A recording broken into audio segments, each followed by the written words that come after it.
The governor is walking. They enter Potopoto. No mind them. Some people no go let their shoes stain.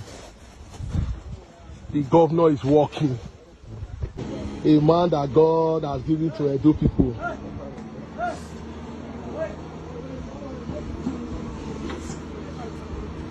This is the man that God has given to Edo people. Oh God.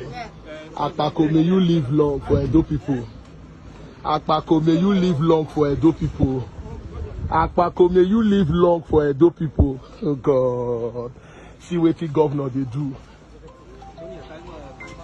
Since I was born, I've never seen this type of governor. Since I was born, I've never seen this type of governor. A man that is working the biggest hospital in a salad. Oh God. Akpako. Oh. Akpako.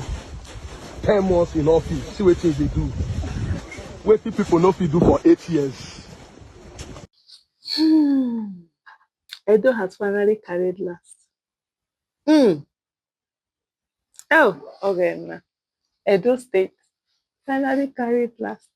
On our own, no, on their own. They decided that they want carry last and they have carried last. Did you see that video? They watch at shame, they catch me. Oh, okay, now I'm looking for states that we adopting because the embarrassment too. After yeah.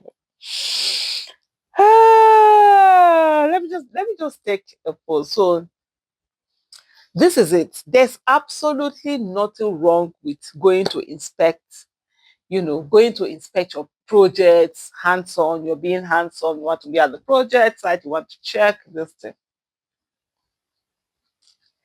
But when you see expectation that is so low, so lowered, and I wonder how citizens have put themselves in a position where the people who are using your money to do things, you are not holding them as accountable as you should. You're not holding them and squeezing their neck and asking them questions, but sit on issues that concern private citizens that owe you nothing. You will press them, ask them, make demands on them, hold them accountable, expect transparency, all manner and all sorts of things. That's just what I see here. You've seen although I think and when I was watching that video in my head, I'm thinking, is that a voiceover or was he actually saying it while he was there? I wouldn't be surprised because actually he has there's some guy that is always with him who is, praising him, all these kind of praises and all of that. Is that something that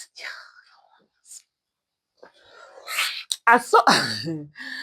This video, I don't even know how this video is going to look because I'm actually embarrassed for my state on a serious note. I mean, beyond the issue of jest, laughter, joke, or whatever, it's actually so embarrassing where we have put ourselves in terms of a state and the position and condition we've just allowed ourselves to become. When we continue this thing where we allow the worst of us to lead us, it's going to continue to become a major problem. And as we go on, people who are not supposed to be in office will become more emboldened today because at the end of the day, they have nothing to lose. Even if they go there, they don't win. And sometimes in this kind of thing, they are the ones who are more audacious because they have nothing to lose. After all, the fact that they are even competing myself is already something. It is those ones that have something to lose. They are thinking, oh no, if I go in now, will it reduce of my reputation or will it my status? Will it make me now look that, oh, you went there? So they are doing the thinking. This one, no, they think anything, they are entering. And we've seen with this thing that the so-called presidential pardon, because the person doing the pardoning, I don't say anything. It's not my president, and it's not presidential. He rigged this way to be in there. But you've seen the whole thing, the way it is gone. Where when Tinubu was saying Emileko, the rest of us Nigeria were thinking he was only talking about the Yoruba aspect of it because it's Yoruba, he feels it's the turn of Yorubas. No, we are now seeing even the drug leaders, the drug dealers knew otherwise because now look at the presidential pardon that has been given. Almost 30% of the people who were pardoned were people who had drug issues, were drug dealers who had been sentenced, to prison. and you see all manners of criminals. I mean, when Showore said Tinubu is a criminal, DSS was running all over the place. Now that Tinubu has pardoned a lot of criminals, where is the DSS? Where is the DSS? Has the DSS held, Tinubu accountable or said something? Oga, why are you doing all of these things? But you haven't seen, any of that. So the next thing also you're going to see is that the next thing probably terrorists are now going to start try to get their own into office, because when they get there, they're going to get, this presidential pardon. So for me, the thing also, as I'm looking at this video, for me, apart from, the first time you see it, you laugh over it, you like, oh my goodness, it's funny. But when you reflect on it more, you now understand the pain of it all, to say this is it.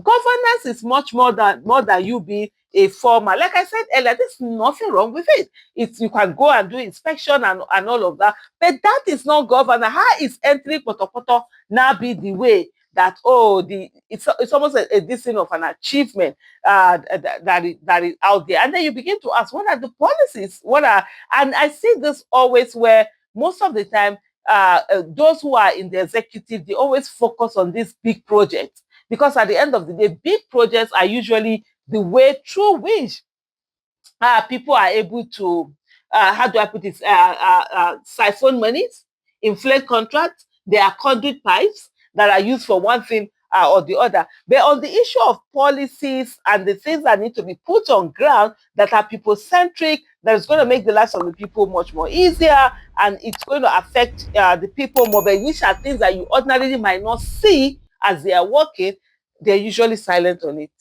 They would rather do a big elephant project, or they want to build airports. They want to build one big thing or the other. And that's it. And that's just it. But anyway, Sha, if you are Edo State and you are not feeling ashamed about the whole thing that is happening in our state, I know that there are supporters that will know. How are you doing it though? I really would love to learn. Or if you've dissociated yourself, you've just sort of like turned your back. Let us know how you're doing it, how you're coping with all of these things, that are on ground now. But at the end of the day, as long as we the people continue to say that it is we vote one true sentiment, or continue to say that it is only the people who have money that can do politics, that can run for office, then the people who have looted our commonwealth will continue to perpetuate themselves on their stooges. And this is what we keep going. And at the end of the day, if we do not participate in this politics, we'll continue to have the least amongst us, the worst amongst us, be the one to govern us. And what people do not understand is that politics affect everything, even your religion, how you will do it. Politics have a say in it. They can decide one day and make a law and say this, that. Will it not happen? It will happen. Your own, you can be angry, you can protest, you can be talking about it, you can do that, but it will happen. And so because of that, all of us, we need to be invested in politics.